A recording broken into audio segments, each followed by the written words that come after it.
जिस पार्टी की कोई लोकसभा में एक भी सीट पे जमानत नहीं बचा पाई, आपने उस पार्टी पर विश्वास किया?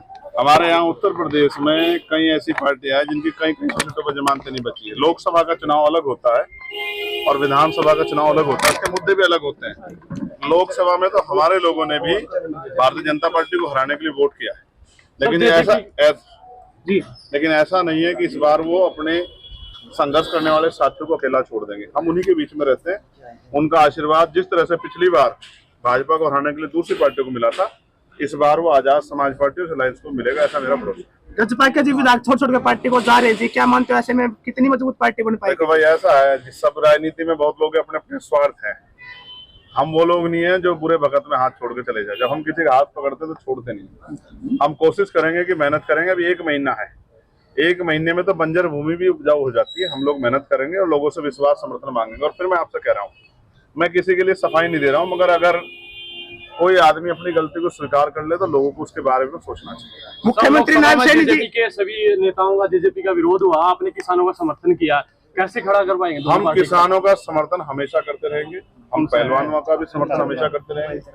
ये मैं आपसे फिर कह दूं, वो हमारी वैचारिक लड़ाई मुद्दे हैं। हम अपने मुद्दों से किसी बात पर समझौता नहीं करते। ये चुनाव है, हम लोगों ने मिलकर तय किया है कि हमें इतनी शक्ति बनानी है कि सत्ता की चाबी हमारे हाथ में रहनी चाहिए। और मैं आपको विश्वास दिला कहता हूँ, मैं गारंटी देता हूं कि हम भारतीय जनता पार्टी की को किसी भी कीमत पे आगे नहीं बढ़ने देंगे, उनको कमजोर करेंगे और आजाद समाज पार्टी जेजेपी को ताकतवर बना के उनको सत्ता की तरफ प्रेषित करेंगे। SC और B आरक्षण पर चंद्रशेखर आजाद जी का क्या? हमारा स्टैंड साफ है कि हम अपने लोगों के साथ खड़े। आप ये जानते हैं कि सुप्रीम कोर्ट हमारा कितना हितैषी है और सरकार हमारी कितनी हितैषी है। कांग्रेस बीजेपी का पार्ट 2 बता रही, क्या कहना आपका? एक बार मैं कहने का जवाब दे दूं, तो हम अपनी जिम्मेदारी अदा कर रहे हैं और हम अपने वर्गों के प्रति ज्यादा जिम्मेदार हैं। हम किसी भी भाई का हिस्सा कमजोर नहीं पड़ने देंगे, इस बात की मैं आपको स्पष्टीकरण। अब आप पूछो क्या कह रहे थे? कांग्रेस बीजेपी का पार्ट 2 बता रही है, क्या कहना आपका? ठीक है, अब अच्छी बात है। वो लोकतंत्र में इतनी तो आजादी होनी चाहिए, जिसका जो मन हो कह दो। वो तो हमारी बहुत सारी पार्टियों को, बीएसपी को भी वो इसी तरह के शब्दों से नवाजते हैं। मैं उन पर ज्यादा कुछ नहीं कहना चाहता। उनकी आपसी लड़ाई खत्म हो जाए, वो भी बहुत अच्छे। मुख्यमंत्री नायब सैनी जी टिकटें कब तक आ जाएंगी? टिकटों का वितरण कब तक हो जाएगा? ये पार्टी के स्टेट लीडरशिप का फैसला है। चंद्रशेखर कब आजाद हुए और कब पार्टी जो है जब तय करेगी तब उस तरह से जो जींद कौन से राजनीति का गढ़ माना जाता है? जींद से जेजेपी की तरफ से आएगा या आपकी तरफ? आज पार्टी की मीटिंग थी और पार्टी की मीटिंग में ये तय हुआ है, जिन हमारा गढ़ है, गढ़ था और गढ़ रहेगा। जिंद में हमने बैठ के तय किया कि चुनाव कैसे लड़ना है 11 को फिर। और मैं फिर कहता हूँ, कोई भी पार्टी अगर यहाँ हमारे लोगों को इग्नोर करेगी तो उसको आने वाले समय में सबक सीखना पड़ेगा। मुख्यमंत्री नायब सैनी अपनी सीट डिसाइड नहीं कर पा रहे कि वो कहाँ से चुनाव लड़ेंगे, करनाल से लड़ेंगे। असल विरोध तो भारतीय जनता पार्टी का यहाँ है। आप ये देखना कि जब मुख्यमंत्री ऐसा है, मुख्यमंत्री को नहीं पता कहाँ से लड़े और लोगों के क्या हाल होंगे, इस बारे में भाजपा स्टार प्रचारक कौन रहेगा? उचाना के अंदर छात्रगांव में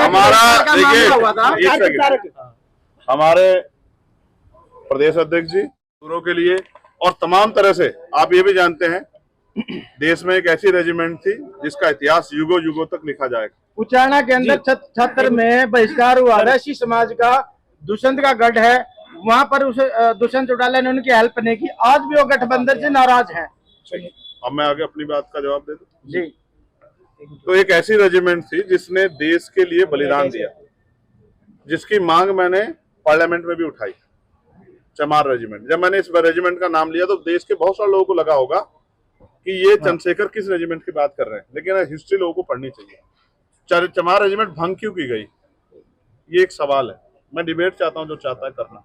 भंग इसलिए की गई क्योंकि वो सबसे बड़ी राष्ट्रभक्त जो है रेजिमेंट थी, जिसने ये तय किया कि वो रेजिमेंट रहते, नौकरी रहते, तमाम तरह से अवसर रहते, देश के दुश्मनों के साथ तो लड़ सकते हैं, लेकिन देशभक्ति की भावना से आजाद हिंद फौज जो देश की रक्षा और देश के को आजाद कराने की लड़ रही थी, उसके साथ वो लोग कभी लड़ाई नहीं लड़ सकते, इसलिए उसको भंग किया गया। सेंट्रल गवर्नमेंट राष्ट्रभक्ति की बात करती है, भाजपा राष्ट्रभक्ति की बात करती है। राष्ट्रभक्ति की सबसे बड़ी मिसाल चमार रेजिमेंट को बहाल कराने पे वो लोग चुप क्यों हैं?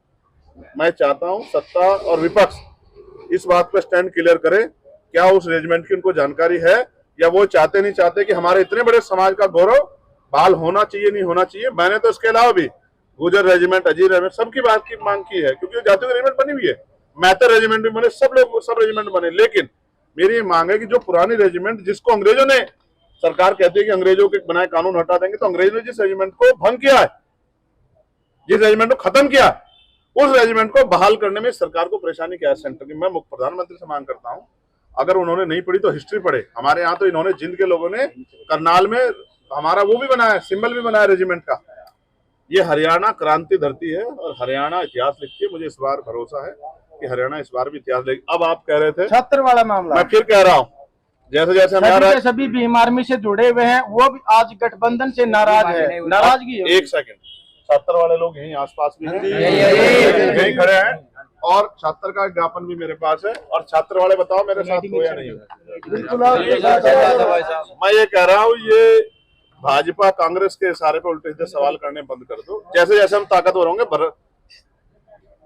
बहिष्कार तो बहुत दूर की बात है, गरीबों की तरफ आंख उठाने से पहले भी बहुत बार सोचना पड़ेगा। चंद्रशेखर कब आजाद हुए और कब गुलाम थे? चंद्रशेखर कब आजाद हुए और कब गुलाम थे? चंद्रशेखर आजाद तो, आजादी की लड़ाई में भी जो किरदार है चंद्रशेखर का, वो भी तब भी आजाद थे जब देश गुलाम था। आज का चंद्रशेखर तो आजाद था क्योंकि उस बाबा साहब अम्बेडकर ने संविधान के जरिए देश को आजादी दिला दी थी। आप जिनकी बात कर रहे हैं उन पे वो अभिनेत्री अच्छी है, अब सांसद भी बन गई है, लेकिन राजनीति में मेरे लोगों ने मेरा कद इतना बड़ा किया है कि ऐसे लोगों पर मैं टिप्पणी नहीं करता। देश दुनिया की हर खबर सबसे पहले देखने के लिए फॉलो करें Dainik Savera TV, YouTube, Facebook, Instagram, X और व्हाट्सएप चैनल पर।